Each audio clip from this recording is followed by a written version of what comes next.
But this guy's a prankster. What's troubling you, Rudolph? Just to make things clear, you're pranking me with the logs, right? What do you mean? The wolves are... Yeah, you got me. I was just messing around, but there is something I'd like your help with, actually. I need you to kill my cow. Oh god, this one, right. Is it sentenced for treason? Possibly collaborating with the wolves? No, this time is not a joke. We've bought this cow a few years back. Her name is Marilla. She stopped giving milk a while ago. My wife insists we butcher her soon for the meat. It will become inedible, but I just can't. It feels like a part of the family now. Kids grew up along with her. We're all sharing memories together. No, I get it. You know, you want to eat the burger, but you didn't want to meet the cow. Okay. So you shared memories with a cow? Oh, don't be like that. You know what I mean. Were they good memories? Did you make memories together? No, I don't want to know. Will you put it down for me? Just do it out of my sight. Dude. I don't want to kill your cow, man. Come on. Tell that to my wife. She keeps pushing and pushing and I'm not able to do it. Okay, let me see what I can do. Ay. Well, you know, you could just grow a pair and do this yourself, but okay. Okay, fine, I will go kill your cow. I guess this is the poor little cow. Sentenced to death. For being unable to deliver milk. Oh my goodness. So we need to speak to his wife. These are the donkeys, by the way. Like I said, look, 3,750 to buy a donkey. Yikes. Hello. Hello, you're Walrad's wife, I presume? That's me, Amanda, and you are? My name is Rasimir. I'm Jordan's nephew, or rather I was. Oh, I'm sorry, honey. I never met your uncle, but Walrad and him sure were close friends. What can I help you with? I am here to help you with your problem. Walrad told me about Marilla. Oh, are you going to help this big baby with slaughtering it? Yeah, I guess. Finally. Thank you for that. Better be quick before my overly sensitive husband changes his mind. I will. Just to be clear, nobody's gonna hurt me or like be angry at me for doing this, right? Yeah, I got your permission.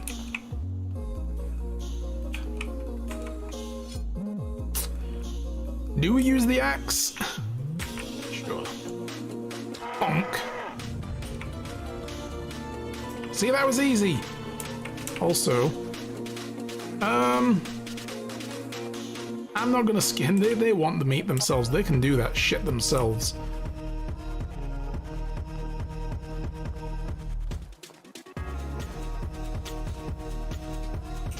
Hi, Walrad. I killed it. You really did it, huh? Isn't that what you wanted? Wanted? No. But I guess that's what had to happen. I'm sorry. What about the pack then? Well, naturally, a deal is a deal, my friend. Before meeting Jordan and the pack, I was, guess you could call me a gambling artist or a professional dice player, but it would be simpler to call me a common crook. I was traveling from tavern to tavern where I would cheat using my special dice and I'd earn some money. I was pretty decent with my act, but Jordan saw through me right away. His eyes were burning a hole in my palm while I was switching the dice, and then I dared to glance his way and he smiled at me. Even though he knew I was cheating and lost playing with me, he didn't say a thing. He paid up, shook my hand and left the table. I was intrigued like never before, so I followed him. I saw him meeting with the rest of the pack, so I followed them too. I don't even know when I lost sight of Sambor, but suddenly he grabbed me from behind. The giant picked me up by the throat with one hand, threatened to kill me if he sees me one more time. Geez, that must have been terrifying. Smart thing to do would be to run away and stay away from these people, but I've never been that smart, so I kept on following them. Next time, Sambor added a beating to the threat. I couldn't see for 2 weeks out of my left eye, but it didn't stop. They were more than annoyed with me, so they just started to ignore me instead. It didn't bother them that I was following them, then it stopped bothering them that I was riding near them and then with them. So I started camping with them as well, ate with them, and finally one day when they entered the tavern I sat with them at a table and Jordan just passed me a cup and a plate. just like he did with everyone else. Unagost asked me about what my name was, and that was it. I was part of the family, so you basically just wouldn't leave them alone. You stalked your way into their social group. That is messed up, my dude. You were a stray dog, yeah, and you were a stray dog, sorry, that didn't want to go away. Cool. Exactly that. I know how stupid it sounds, pathetic really, but looking back, that was the best decision I ever made. Sure, they were making fun of me from time to time, treating me differently at first. I was the youngest of them after all, but after a while I really felt like one of them, and I knew they loved me. Oh, that's beautiful. I'll never forget my first mission. We were tricking a countess into signing over her mansion to an orphanage. It was amazing. I felt ecstatic, and just at the time... Hang on, let me start that again. Reading, dudes. It was amazing. I felt ecstatic, and just at the same time. What? That doesn't make sense to me. Okay, a noble crook without any guilt, but a sense of achievement, and I did good. Even Jordan's right hand said so. You mean Unagost? Unagost? Well, he and Jordan were certainly like brothers, but I believe it was always clearer for everybody that it was Kestrel who was the second in command. Kestrel, who's that? They didn't tell you about her? Well, then I won't as well. It's not my story to tell. You should talk to Unagost. I will. That was an immense pleasure meeting with you, Walrad. Oh, right, okay, as in feeling great after the good deed. Aha. And for me as well. Jordan would have liked you, I can promise you that. Till next time, Ratatouille. Yeah, until next time. Ratatouille, indeed. My god, this guy. Alright, quick save. Well, I was going to go for a quick break and take an intermission, but we'll be ending the stream in a little while, so I guess we'll just carry on. Oh, sell the meat! That's right, thank you for reminding me, we brought that with me. Sell to somebody, pick a random vendor that I can sell the meat to. Amanda! You know, I could have actually skinned the cow and sold their stuff back to them. That would be cheeky as hell. My wares never disappoint. But I'm not that mean. Here we go, dried meat. Plenty of money. And we only have one leather. I'll add that to the pile and turn it into bags. Was there anything else we brought with us? I can't remember. It was just the bag and the meat, right? Yeah. Goodbye. Save it there and head back. Getting dark. I didn't expect to be out here this late. Just a second, my wife's texting me. I want to make sure it's nothing important because she's at work, so usually it's asking me a random question. I'll get back to her later. She works at a tax accountant's who are also doing our taxes for us, so I just need to be on the ball anytime during tax season if she calls, because they're going through our papers for us right now. And if they have questions, they tend to ask through her. So I should always get back to her promptly so she can tell her boss.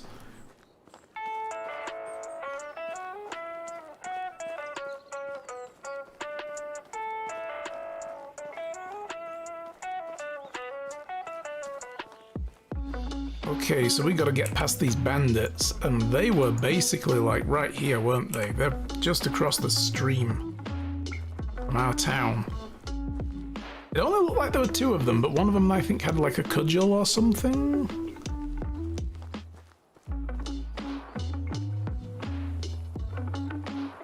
I'm gonna eat before we get there. Never go into battle on an empty stomach.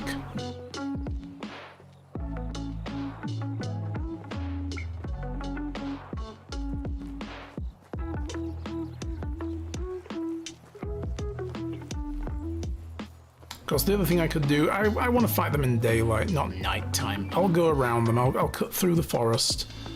I will go around them. If I kind of go over here to this path and then come back down that path, that would be better.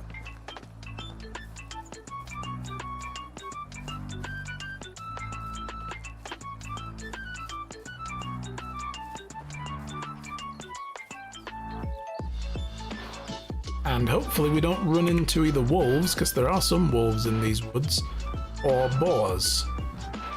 Fuck, because that would suck. I don't really want to use my torch up as well, so I tend not to take it out just for the sake of getting around.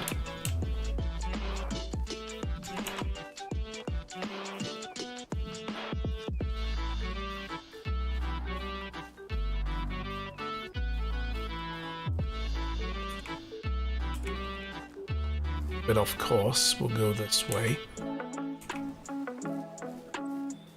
Southeast.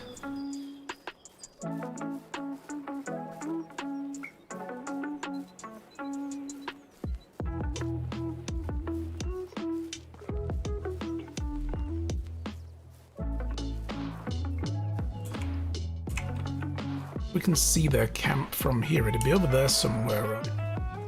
Let's see the fire.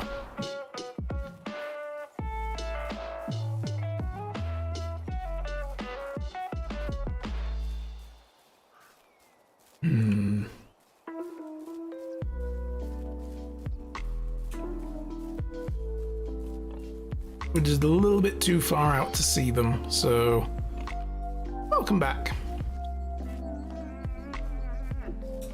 I decided to cut through the woods on the way back and avoid the bandits, and found the path coming out of Denica. Nice, okay. We'll go after the bandits during the daytime because, yeah, I don't want to fight them at night. Not a wise strategy. If there is a third one that I didn't get to see, I was mostly running the hell away from them, then, yeah. I want him sneaking up on me in the dark.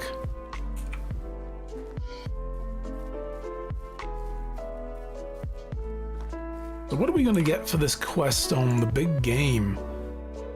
We get a building limit of 50 and 1,000 Dynasty rep. I know where we can take on a bear, but I'm not going to do that just yet. I'm going to hold off on that quest for now. We're nowhere near filling the building limit. Not really much point to doing it.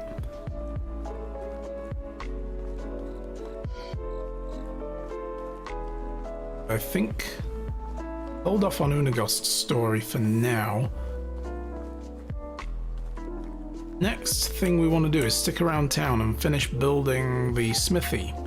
And then I can make a few fishing spears. And the fishing spears will be very useful then to hire a fisherman. But I'm wondering if we really need the fisherman right now, or if I should just get someone in here doing smithy work and another person doing, like, production in here. They can make a few things, or get a cook, and then I can actually have them make food for the camp, because it is a little tiresome sometimes. Alright, I'm going to stash some of the coin there. This is my emergency fund, or this is the donkey fund, I guess. Slowly but surely building up the coin. I don't think I need my fur boots either. Let me get my my old shoes back out, and we'll put those on. Oh, emptying out all my other stuff later. Put the shoes on.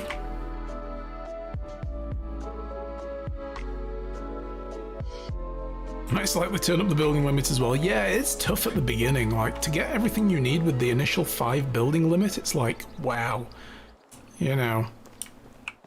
That's why I say only really worry about... I mean, if you really want to cut down, if you find yourself short a building, then don't build one for yourself and build a campfire and sleep by the campfire and have one building for your first townie who you then put to work doing hunting, and the second one, when you get the woodshed, getting wood for you. Because those are the two, like, time-intensive things I find. The early game is getting food for everybody, or getting wood to build stuff. And if you get people doing that for you, oh, it's so much better.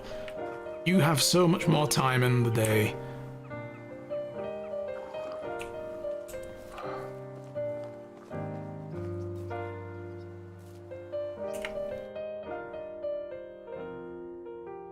First, after heading to Ark to do some server adminning. You run an Ark server? I haven't really played much of Ark. And yeah, it's a case of what do you not want to do anymore, then get other people to do it for you. I don't really have anything to put in there for now. Why have I got a random barrel there? This is going to get bigger as well. This is where I put trade goods that I want to sell, just to keep them separate from the big inventory. So we're going to work a little bit on that today.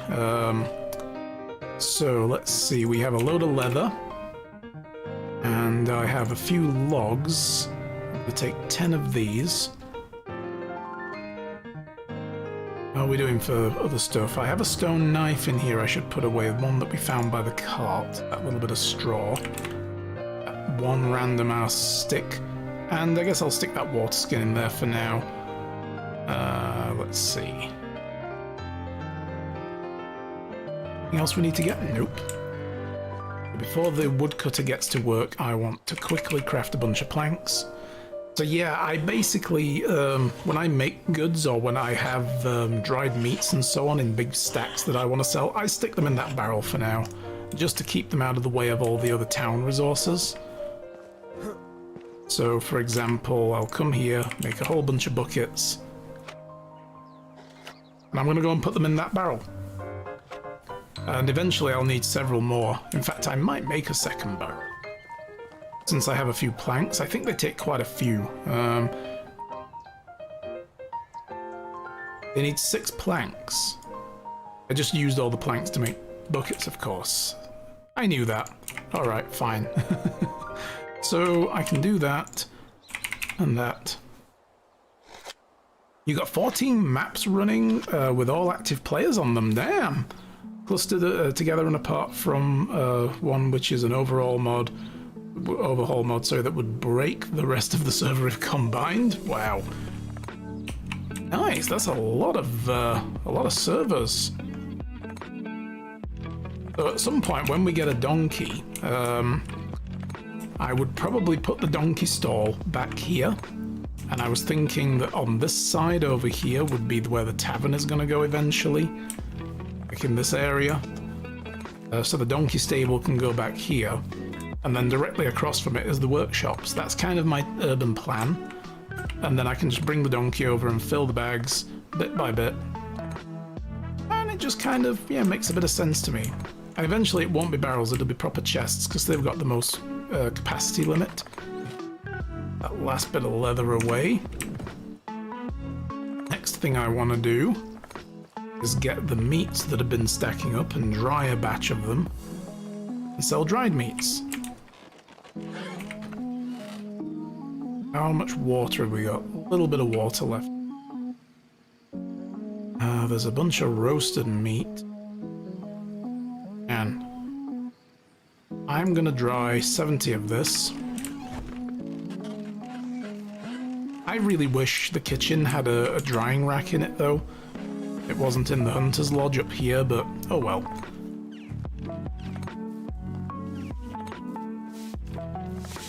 Really friendly community we've built, so it's good fun. Excellent.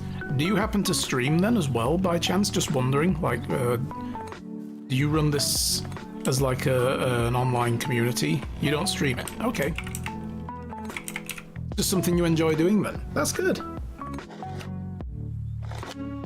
So I do know another one of my streamer friends. He doesn't stream so much anymore because he's got like way too much work to do, who lives back in the UK. He was running his own Ark server or two for a while.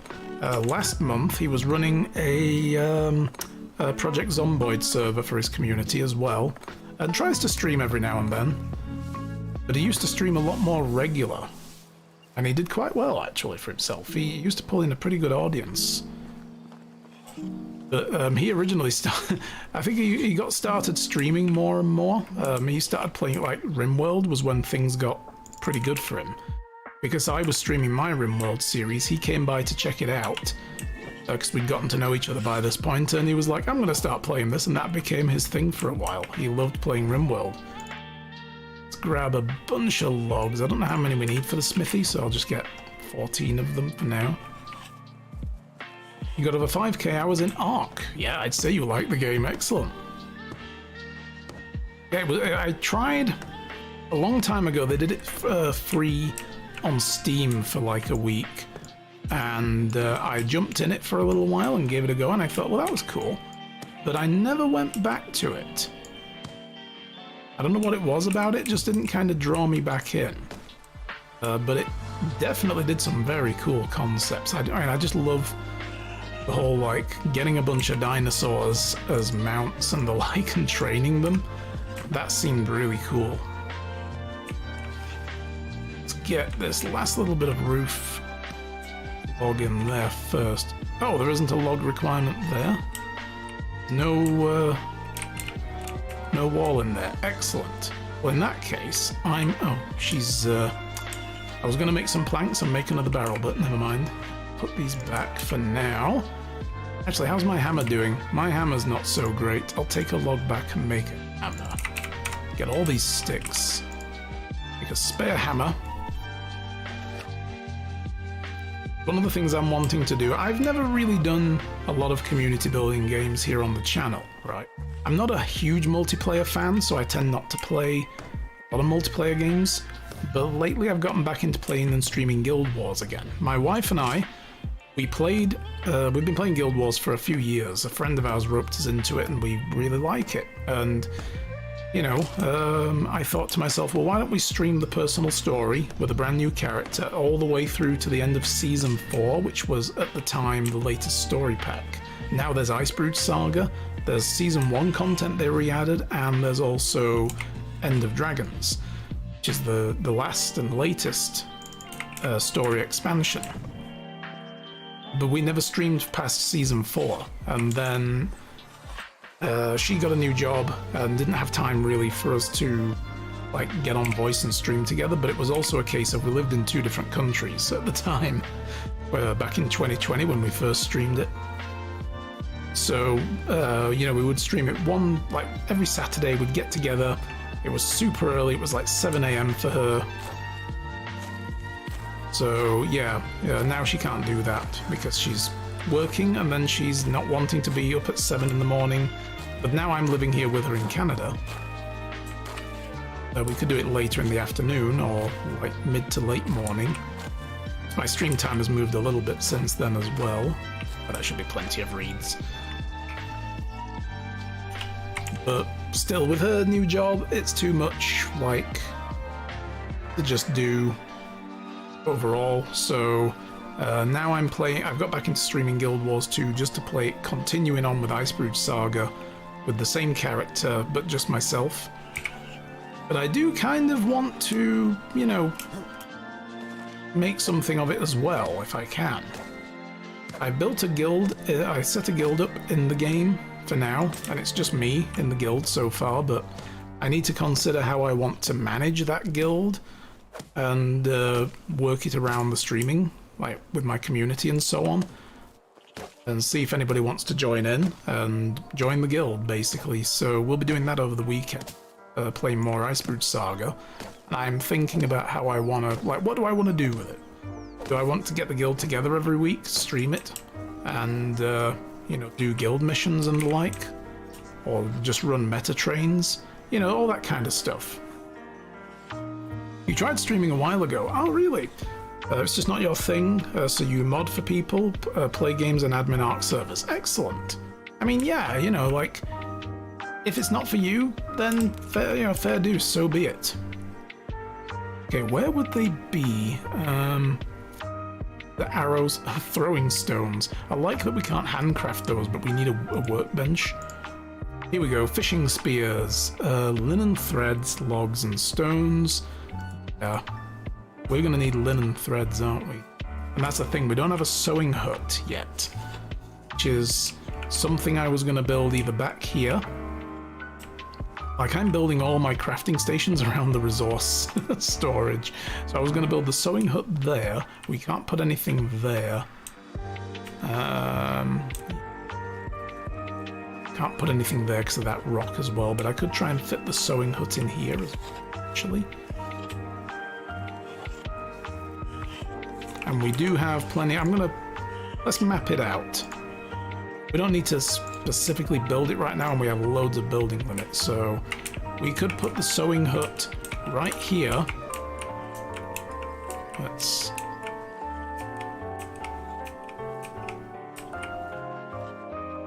scooch it in as much as we can.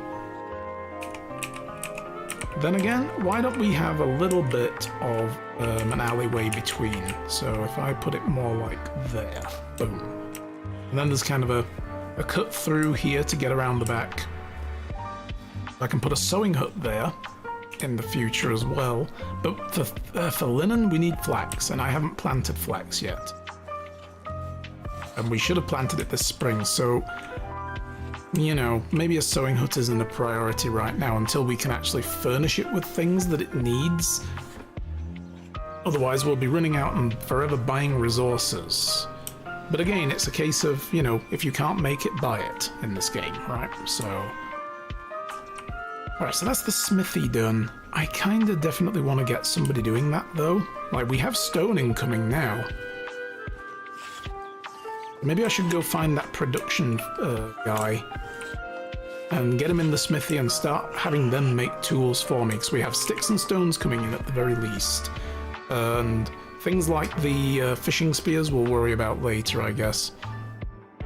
You felt really awkward streaming, so you stopped. Yeah, I mean, it's difficult for some people to, like... the worst part is, especially when you're starting out, is how to continue talking consistently when you know nobody is watching. I found, first of all, the best thing to do was to turn off the view of the amount of people that are watching. I don't have my viewing numbers up because it will give me anxiety, and then you just have to fill the silence. But it is awkward.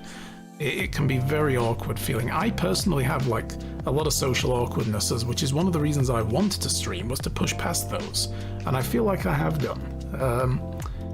In particular, being a center of attention or observed or watched, it kind of always irks me out. I'm still at a stage where if I sit in a restaurant, I don't like sitting with my back to a room, but I can now. It used to be so fidgety and uncomfortable. I hated it. I did not like sitting with my back to the room. I had to sit like at a table where we were like up against a wall, and I'd get the back wall. Like, I don't want to sit with my back to the room, and I don't like it.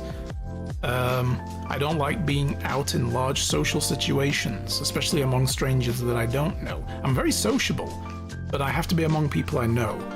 And it was difficult. And part of the thing about streaming for me was trying to push through that and not worry so much about it. Know what I mean? But not everybody either wants to be in that situation or, you know, can succeed at getting through that. It's not the right therapy for some people.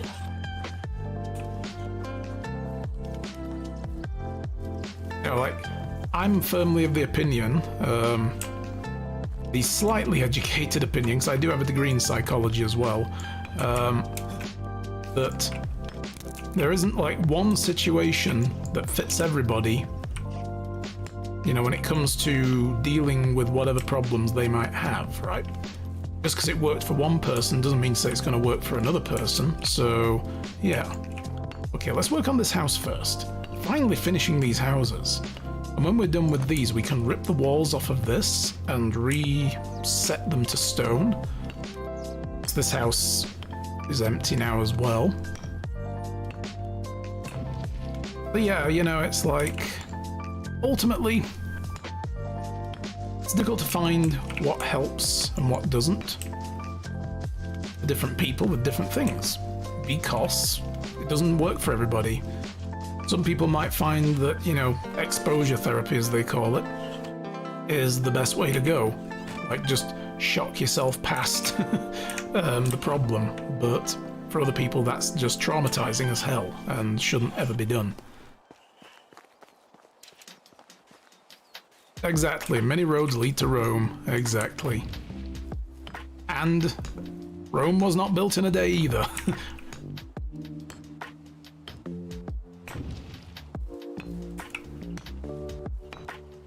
So yeah, I mean, for me, streaming was not just an exercising self-therapy, it was something I'd been putting off for years and years and years. Originally it was going to be YouTube, which I'm now doing as well. Like, other than just archiving my old streams, I'm now running a series on YouTube.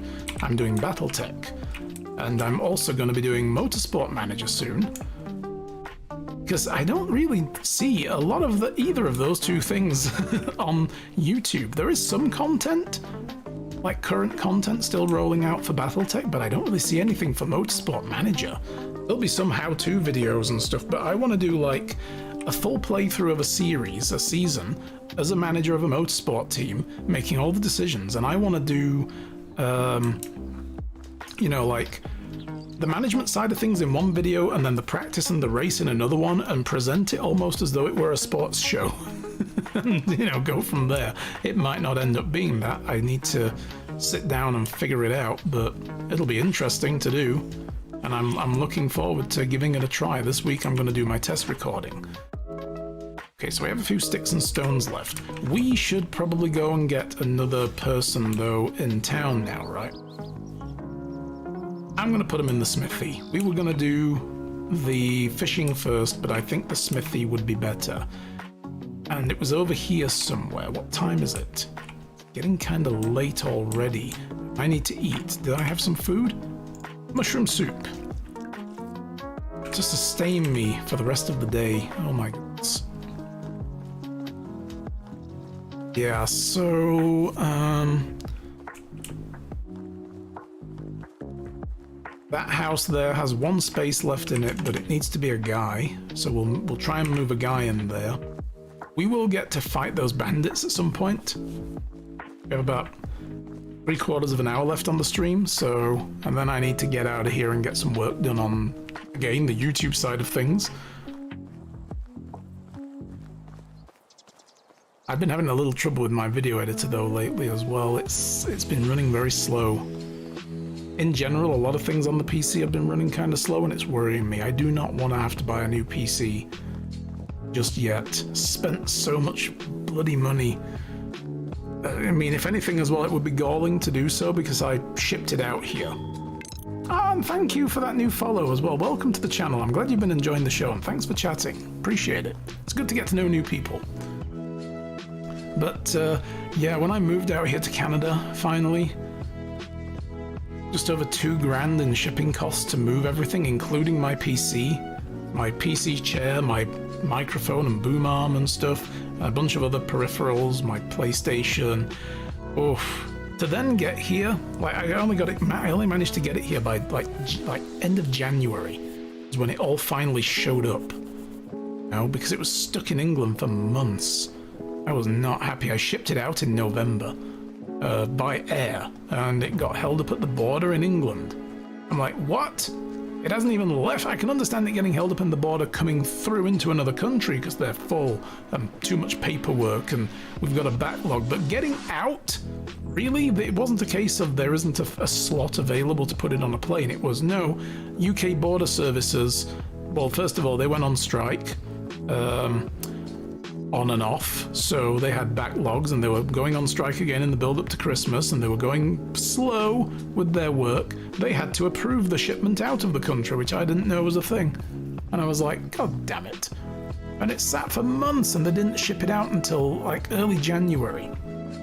And then the shipping company didn't pass my contact details on. They had my address, but they didn't have a telephone number here in Canada, which I gave to my shipping company. I'm like, this is my Canadian contact information. I have a phone out there already, my mobile phone. I've been in the country for months now.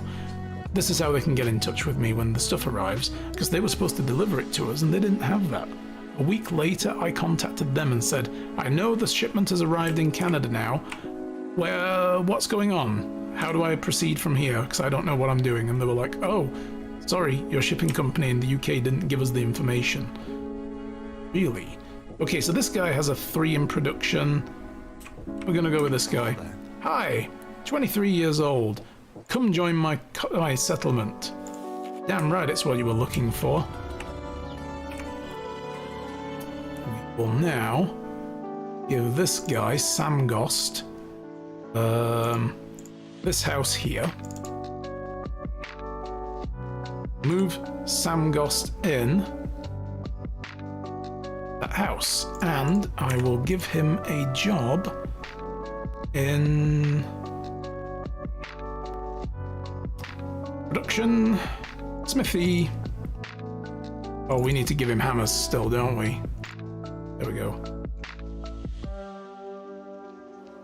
Well, let's run back there. We'll be back there before he does. He's going to walk there. He's not going to get started till tomorrow. But I need to drop a couple of hammers in there and then pick a work list and tell him to make a few knives, a few pickaxes, and a few stone axes every day.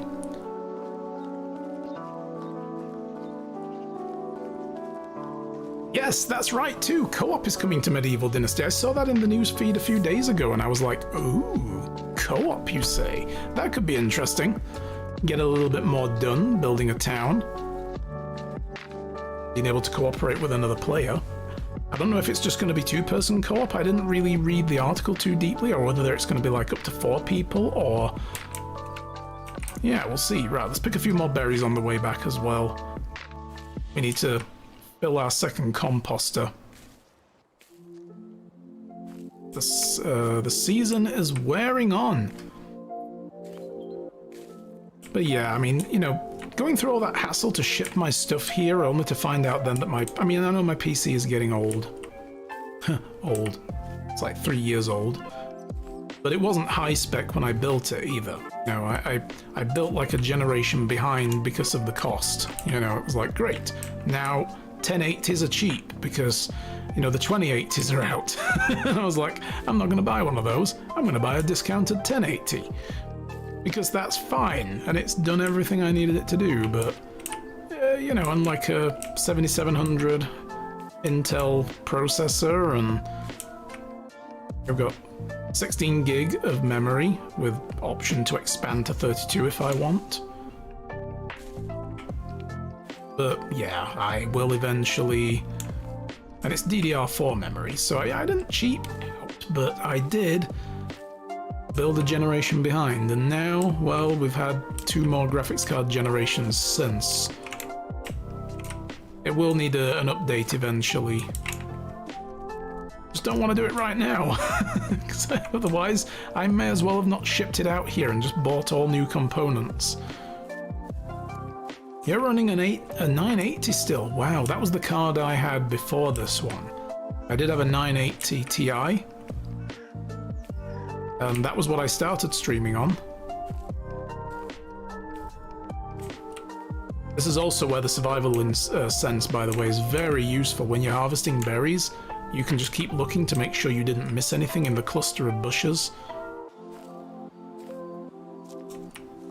But yeah, I ran on that, and I think it was an i5. Like a 3rd gen i5, 4th gen i5 maybe. I don't really remember the full spec now, but that's how I got started streaming. This is only my 2nd gaming rig for streaming.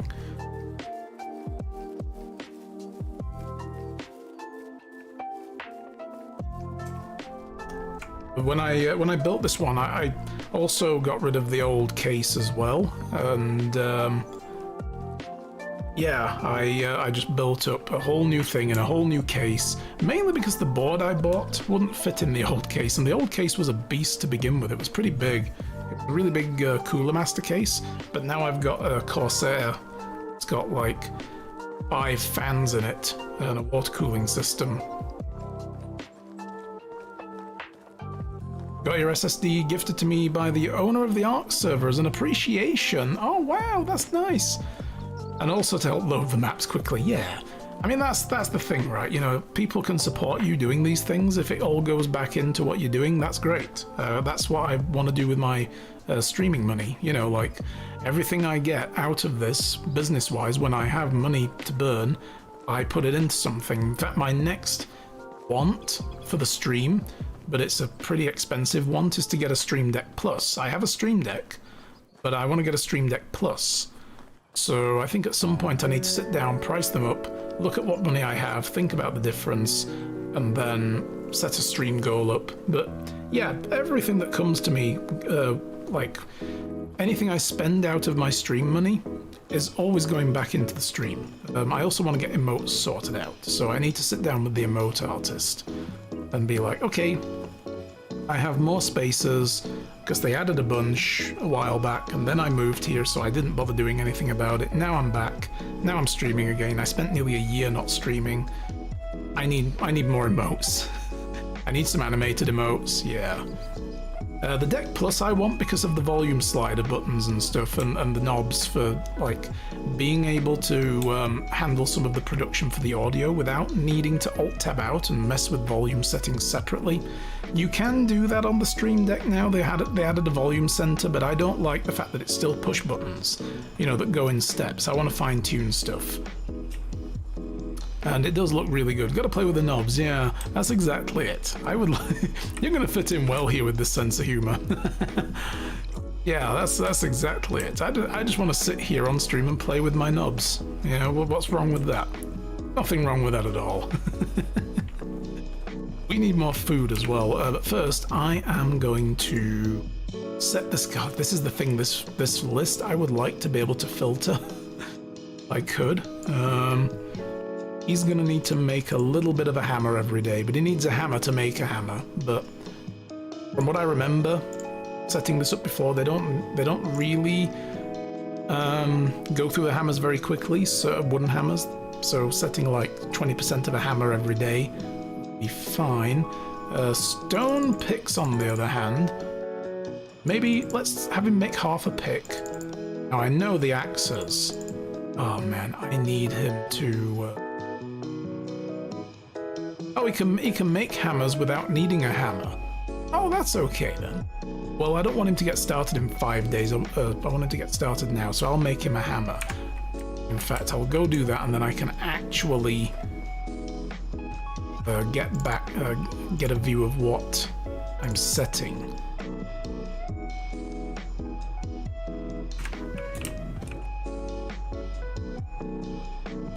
One hammer. Yeah, we need him to make knives. The problem is I don't know how much like 10%, 20% is until he actually has the tool to make it. It's giving me like a 0 reading.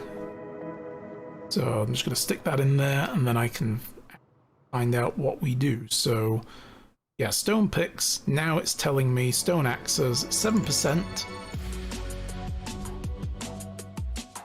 We'll make 0.4 of an axe. I think that's good enough. I'm finding that the axes are going down really slow, but it's the knives we need to make mostly. Seem to be going through them at a rate of at least 2.5 a day. I'm going to tell him to make that many, and we'll see if that sticks. 2.5 knives per day. I don't really want him to make anything else yet, and all this is locked, so that's fine. And just continue to make himself a replacement hammer on a regular basis. So tomorrow he can get started on that. That would be fantastic. What made me decide to move from the UK to Canada, may I ask? Yeah, certainly. So I got married, is the long and short of it. My wife, Cheyenne, she lives over here in Alberta. She's Canadian. And we met each other. Give him his hammer. I put it in the chest over here, so he should have access to it now. Although they can take tools from the resource storage, no problem. So that's usually what I do. But if I put that in here, he still wouldn't see it until he begins work the next day. So, yeah. If I put it in there, it counts as available immediately. That's a little tip I found. But yeah, my wife and I, Cheyenne, we met each other playing EVE Online. That was our big MMO back in the day that we both played. We don't play it anymore, neither of us. We're not so deeply invested in it anymore. Oh, the bucket's empty. We need to fill that with water. Okay. I'm just having a look for stone picks. There are no stone picks left. I don't remember how many days it's been, but it is likely that she has already run out. So I'm going to make an extra one just to buffer it. Log for that. Stone. But yeah, we met online, first of all, and then we met in person at the Fan Fest over in Iceland, where they held like a yearly Fan Fest update, like a convention for the game.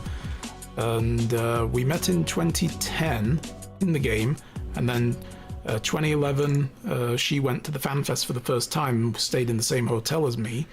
And then that August that year, because this was like March 2011. And then in August, I came out here. She lived in Calgary at the time, and now we live in a town outside of Calgary. So we're still in the area roughly. But yeah, she lived over like in a community on the outskirts of Calgary. So I went to go visit her there, and we've just been friends ever since for a long time. And then 2018 rolled around, and it's like, I mean, I had feelings for her beyond friendship and was too shy to act on them. She had feelings for me beyond friendship as well and was too shy to act on them eventually, but, you know, we kind of hit and miss and constantly dancing around each other. And then on 2018 I visited, and it was like, you know what, screw this. We know what we both want out of this long term. Let's just, and things changed between us. You know, I made the move finally, and I then married her in 2019, so we very quickly got married. So it was like, look, we've been a married couple for like the last near as much of a decade almost. So, yeah.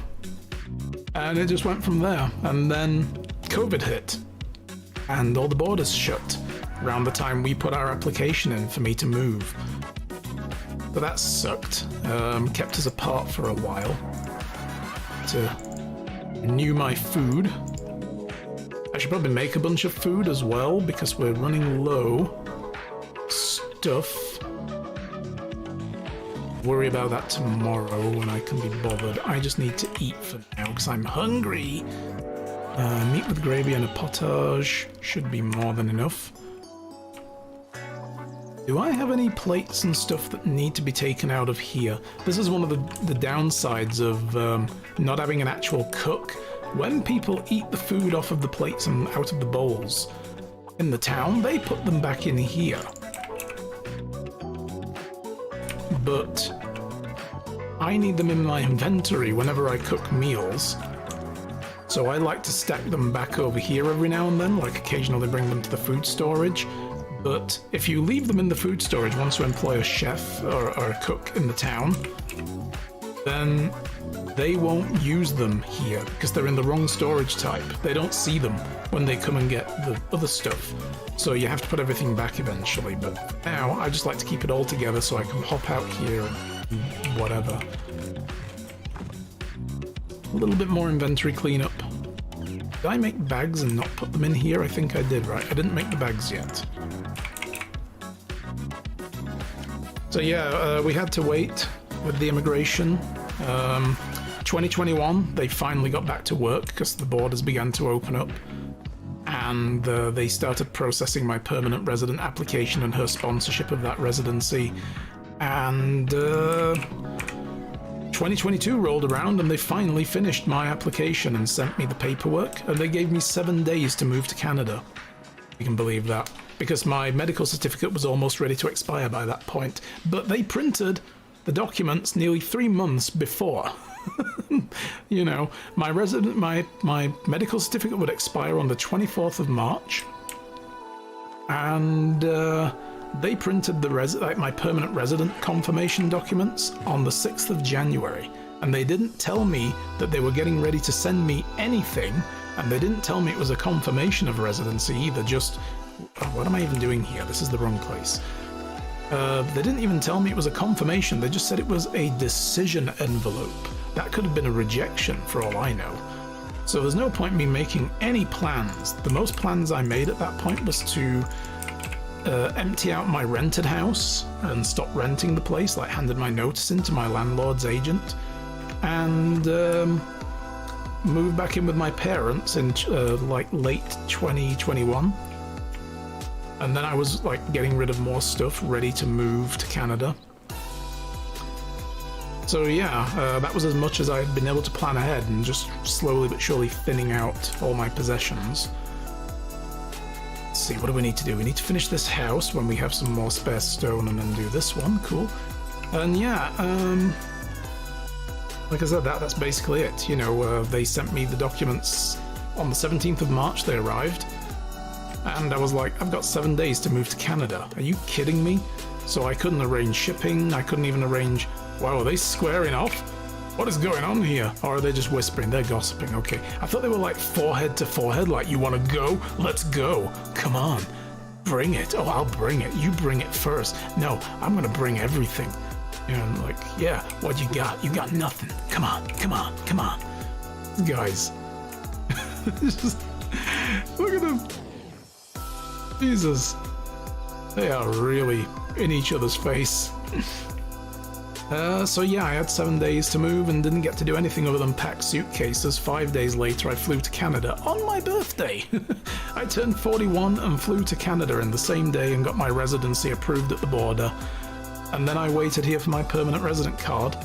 October, that finally arrived, and in November I flew back to England and shipped everything, emptied out all my savings, liquidated my investments, moved them all over here, and got back at the beginning of December. So that's my immigration story in a nutshell. I can tell a very long, detailed version of why everything took so long, but, well, we don't have much time left on the stream. What's the added value of wood over a thatched house? If you change the, like for instance now, if I demolish the walls in this house, for instance, because nobody's living in it, right, let's just double check, yeah, cool. I get rid of this wall, boom, and then I replace it with maybe a wood wall with a window. It will hold heat better, which means your firewood consumption, especially in the cold seasons like autumn and winter, is so much lower than a wattle wall. Wattle wall is just woven sticks.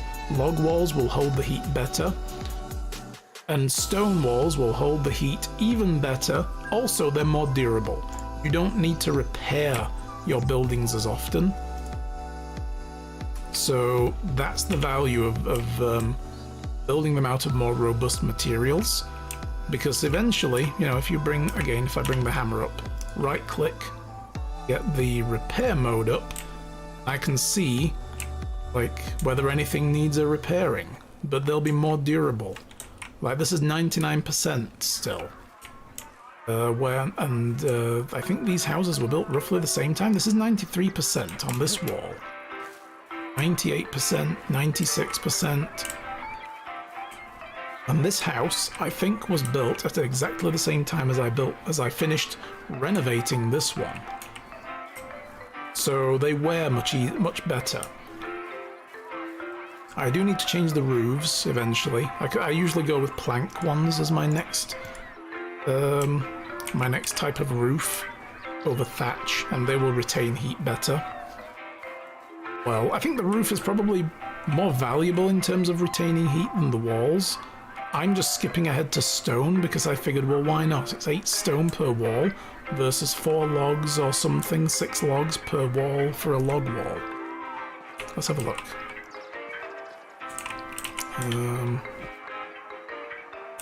That's 2 logs and 6 stone because it's got a window, so it needs an extra log and less stone.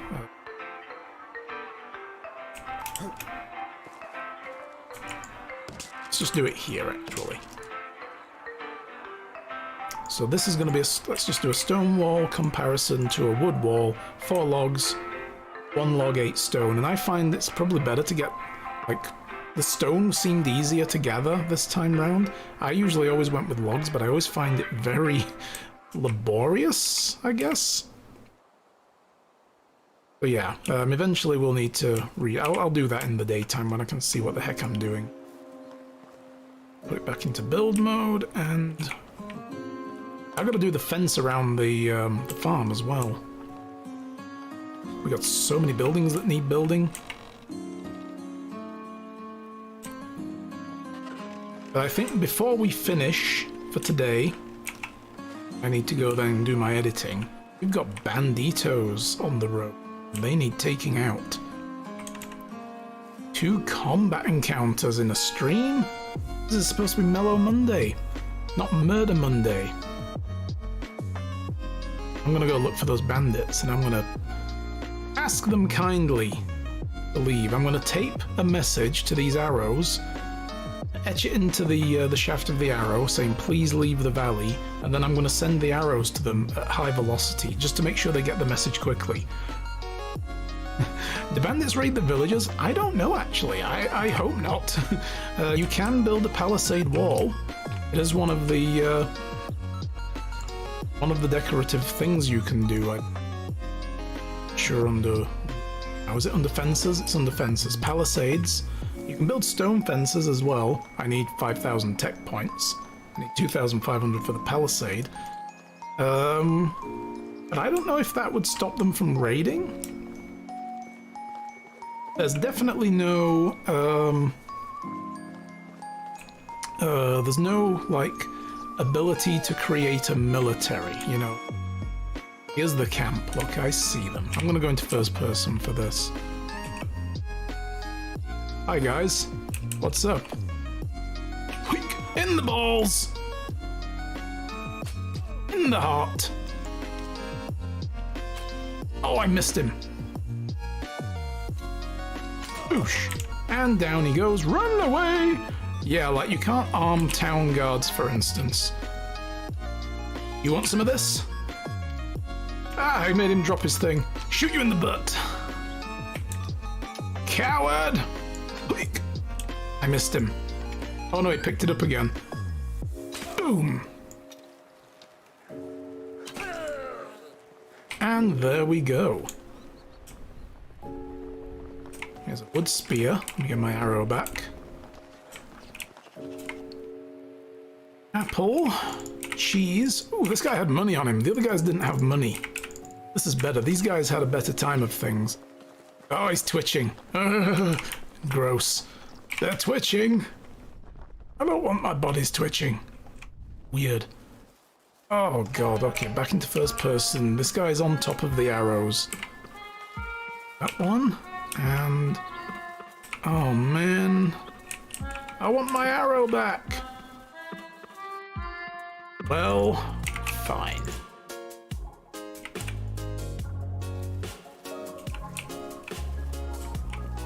Yeah, I can't seem to get the arrow.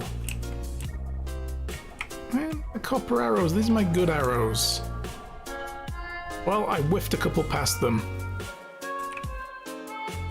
Yeah, I guess it could be. Yeah, Palisade would control the points of entry, but as I said, I've not seen a system for nominating town guards. It might be something they're going to work towards, because the game is still early access, so, you know, maybe they'll consider making something like that eventually, and have it, again, an option that you can toggle off or on, depending on how aggro you want the game to be. The water skin, a torch, cool. Wheat beer, a knife. Ooh, 76 coin in a pouch, a bucket. Take all their firewood. Take their basket as well. I didn't realize I could take the basket, cool.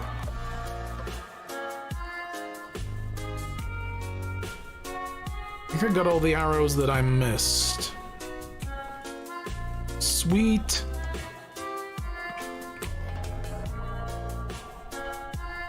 Want that arrow back. Yeah, it would be cool, I guess. You know, again, like, control how aggro you want the game to be. There's gotta be, like, a sweet spot, right, for grabbing this arrow. Yes! Got it! Aha! Perfect. Okay, you guys can just fall from the sky like the others now, if you please. Entertain me. No more bandits on the road. Hell yes. But yeah, I think the bandits for now are basically just like a little combat encounter to make travel more perilous. Because, I mean, the whole game story, right, is that there's a war somewhere to the south with a neighboring country and this country, and you were driven out of your home because of it, and, you know, the war hasn't reached this far, so you're all safe here. But eventually, you never know, right? They could say, and, you know, 2-3 years into the game, you start getting enemy raids.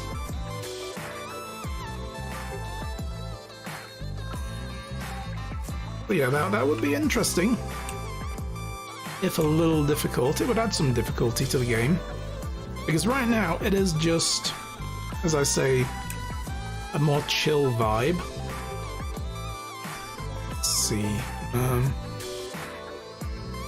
Sell that bucket. Sell bottles we can sell.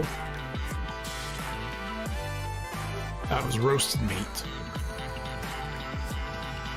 A wicker crate though.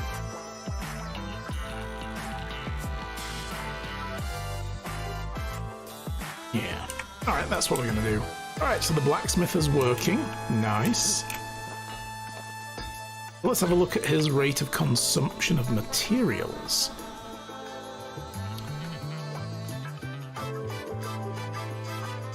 That's what he's making, right? Oh, right, this is what he's going to use. So he's going to need 8 stone per day. He's going to need 18 sticks and less than a log. Okay, 18 sticks. I'm wondering, do we have you gathering enough of that to meet his demand? Oh yeah, 31 sticks. We got loads of sticks. We're good for sticks.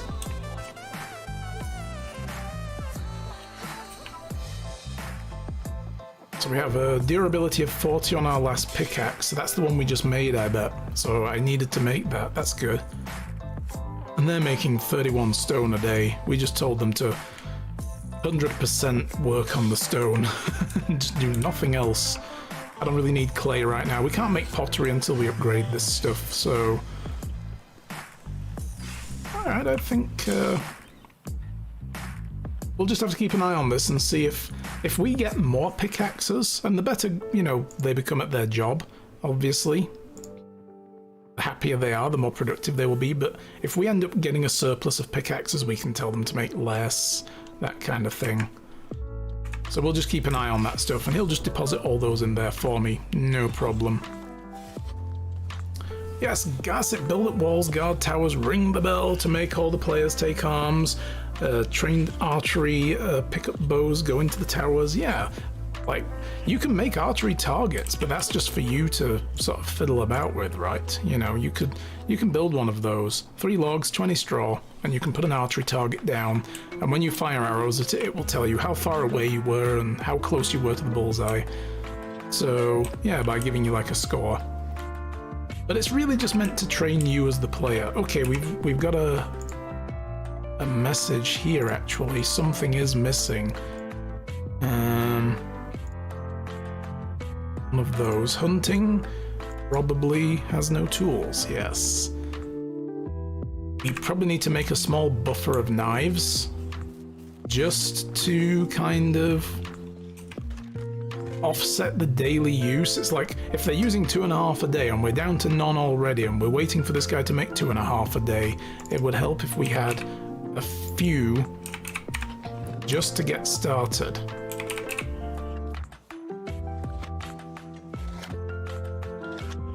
You need a resource buffer, basically, for stuff. And I think actually me just taking all of those sticks and stones, I've just removed any potential building materials this guy has, right? So that was a bad idea. I should go and gather a few.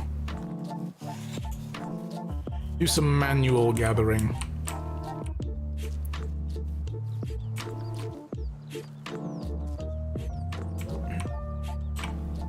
But I'm better off grabbing saplings. They've got more sticks per sapling than just grabbing deadfall off the ground. I do love that the trees slowly grow over time as well. This is so good. I like that level of simulated detail in a world like this.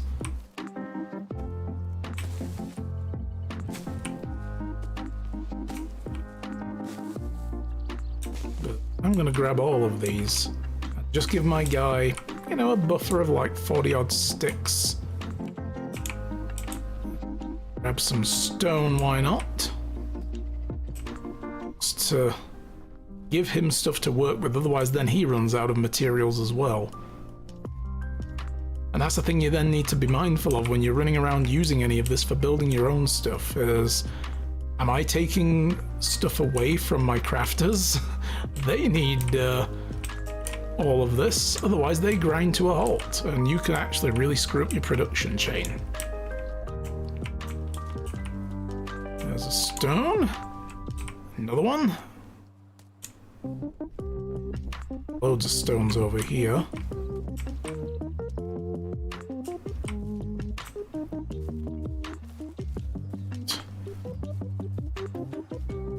That should be enough just to buffer his ability to craft things. So I expect these carrots will be ready in the summer.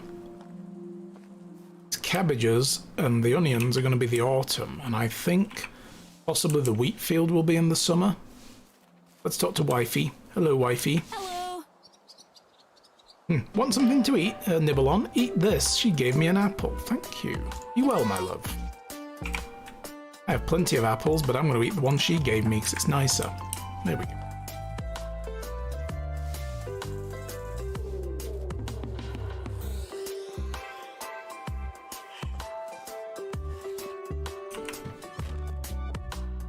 And sticks, stones. Laurel mushroom I picked up. Okay, I guess that can just go in the... Actually, that can go in the compost. Oh no, I'm filling those with berries. Let's not. Let's put it in the food storage. Along with these apples, cheese that we picked up off the bandits. The bandits love their cheese. They're all about cheese, apparently. The morel, roasted meats can go in. I'm gonna need to do some cooking again soon, aren't I? I have 2 mushroom soup, a potage, 3 stews. Okay, we might not be doing too bad. There's a water skin in here as well. I'm gonna put an empty water skin in there. Now. Berry wine. Why did I give? I'm not giving them wine. Can't have my workers be drunk. We're good for cabbages and carrots and stuff. Oh, we're not bad for onions now, but we do need a lot more. I'm gonna have to go grocery shopping at some point. Tons of roasted meat we can use to make onions and meat with gravy. Okay, we're good there. Yeah, that's my booze. I'm gonna drink that right now. Day drinking. Hell yes. It's been a hard week. I just killed several people. I need my booze. Oh my god. So, next priority, I guess, is maybe get someone in the workshop, you know? And they can make baskets and what is it, for me, buckets to sell. Which means I'm going to need to tell this person to turn some of those logs into planks. And then those planks can get turned into buckets. But first, I'm going to pick these berries round the back here, because I keep forgetting. Let's get all the berries that are local. And then we can fill up the rest of the composter and start the next one.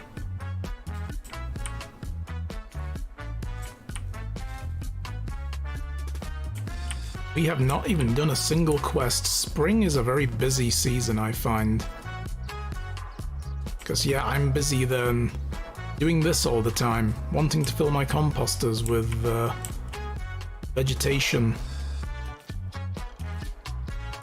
And I guess you can also throw in like unwanted food eventually. If we see we've got like carrots and cabbages and stuff that are going to go off soon because we haven't eaten them yet, then fine, okay, they can go in the composter. But I'd rather sell like overstocks of food rather than waste them and turn them into rot. Get everything? There's berries here, here, and one there as well. There's another patch of berry bushes over here. I originally wasn't gonna... I'm gonna leave these bushes. I don't want to, like, build over them. But for now, other than eating them as berries out of your hand, we can't do anything with them. Like, we don't have the cooking know-how to, for instance, add them as a porridge topping. You know, which I find really bizarre.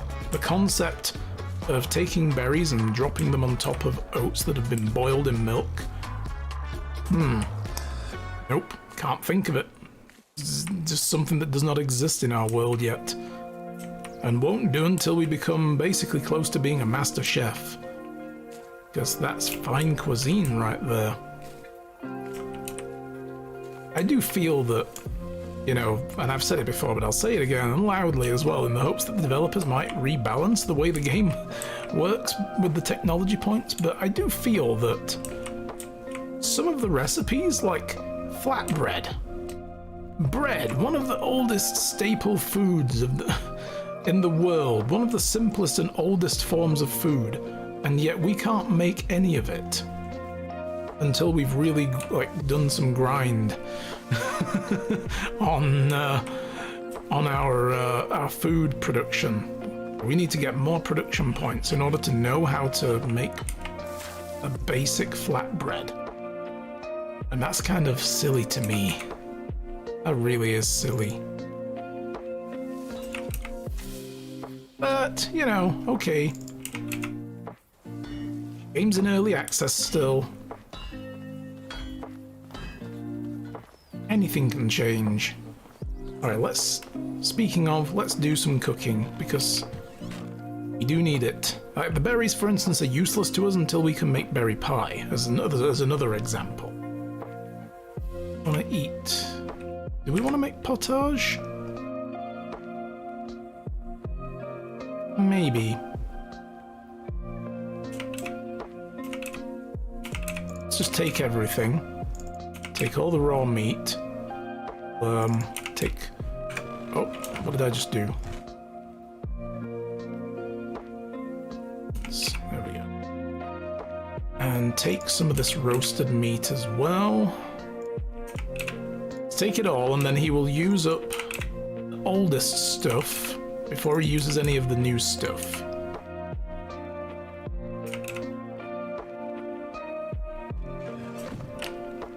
I apparently can't move. That's way too much food in my pocket. I just dumped that in there, really? No. We've had this problem before. I don't think I'm carrying all that much, and then as it turns out, actually, no, you're carrying way too much. Let's put the onions away. And put the roasted meats away. Can we move now? Very slowly. Okay, this is fine. This is fine. Oh god, squeeze through the door. Oh, I'm probably dying from holding so much stuff. Climb the stairs. Good workout for the legs. Come on. Oh, can you roll? No, but I find that if you walk diagonally, you go quicker than going forward. It's like forward speed, not much, but then diagonal speed is a little quicker. Oh, that's very weird to me. Anyway, let's make some soup. Let's see, we can make 9 of those, so I'm gonna make 5 stew. And we'll, oh, I just did it wrong. 5, there we go. Donna Taco, thank you for that new follow as well. Welcome to the channel. I do hope you're enjoying the day.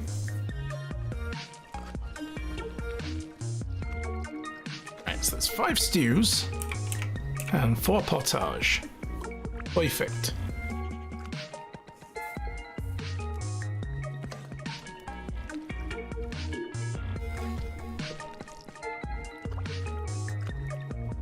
All right.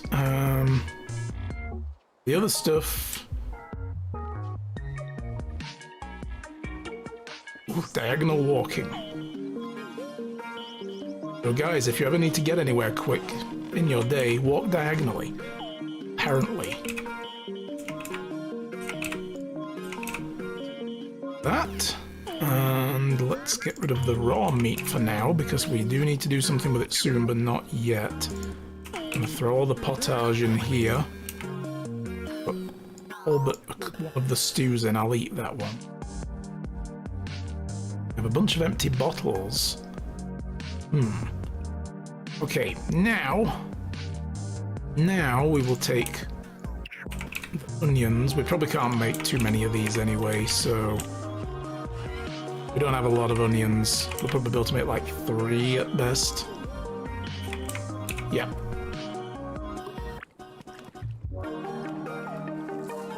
There we go.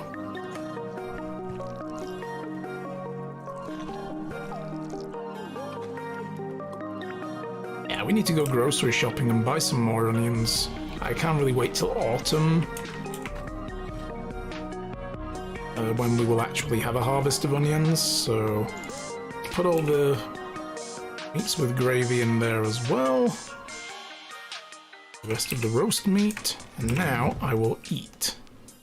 I'm hungry. I'm gonna eat that.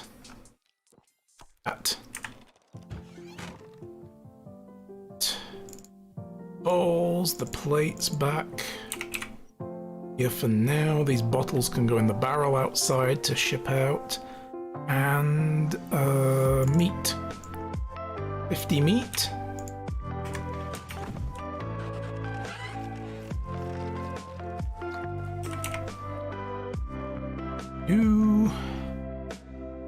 It's a wheat beer. Okay. This is full? Oh, damn, this is full. Okay, well,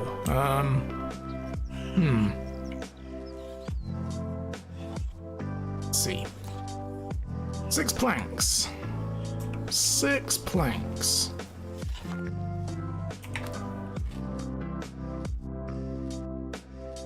Three logs. So it's 2 planks per log. Excuse me, Ludmira, can I just quickly... Yep, okay, thank you.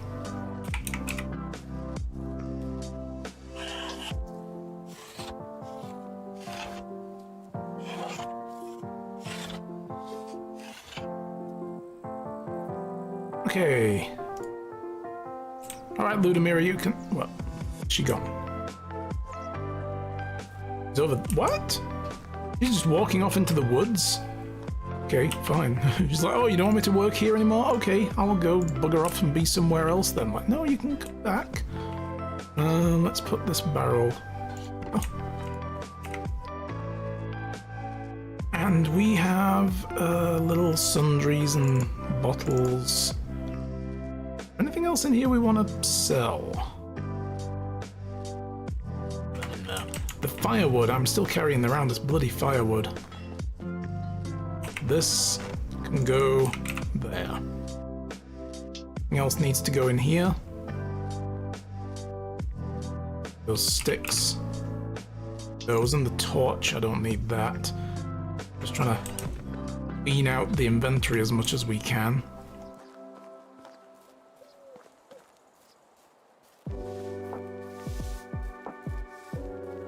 Yeah, there she is.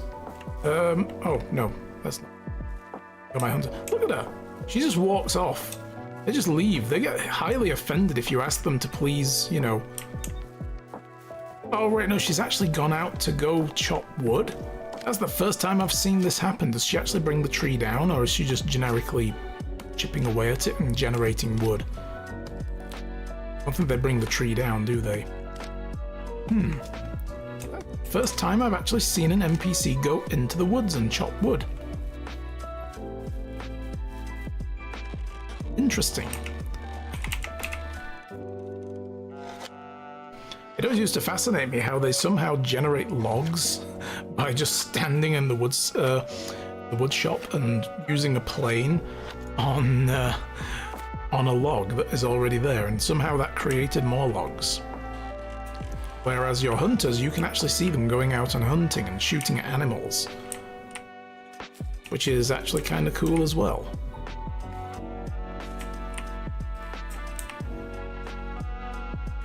More berries. It would be nice if we can fill up the last composter. I don't think we need that one to be full though. We have quite a bit of fertilizer left, and also we have some extra rot that just kind of appeared. Added in our inventory. I don't know where the hell we got that from. Keen-eyed viewers will probably be like, oh, duh, you picked it up when you looted that bandit back there on the road from Baranica or something. And I'll be like, okay, I didn't notice. I thought I was picking up yummy food. Yeah, it might have been from the bandits. It could be. I don't know. But, well, Either way, I had 10 bits of rot in my pocket. Which is kind of gross. Ew. When was the last time I wore these pants? Oh my god. What did I have in there? So I can't help but shake the feeling that I had something in my inventory, like food items or something, that has obviously been there for several seasons. Because normally, outside of the compost bins, if you just put something in any other container, it tends to lose a little bit of durability every season. Like all the food items, they lose a little bit every season. So, you know, they don't immediately rot. But if you put them in the composter, they rot in one season. Which is why I built them. Otherwise, you could just build any old container and stick stuff in, and it will rot away at the same rate, right? So, I saw that you could build composters. I was intrigued. I was like, what? Why would I need that? Do they rot quicker in there? And as it turns out, yes, they do. Although I put some stuff in there. Like, I once, in my own personal game, I put a single mushroom in one in the autumn. Like, one of them just had a single mushroom in it, and it didn't rot. It didn't turn into rot. It lost a little durability, but it didn't turn into rot. Because you probably need a bare minimum of a certain number of them. Like, oh, you needed at least 5 of these to equal 1 rot, for instance. There's probably like an exchange of items to rot.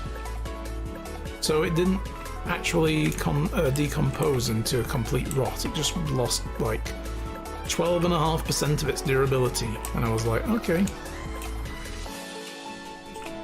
There we go. That should be everything. And oh my god, I was not watching my inventory space. I'm very heavy.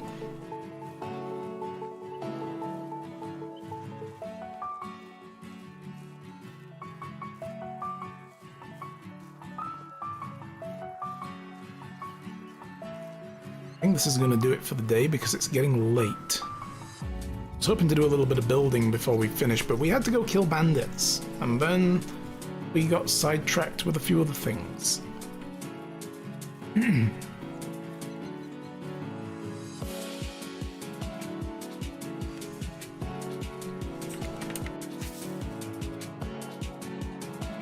Oh, nope, wrong, wrong.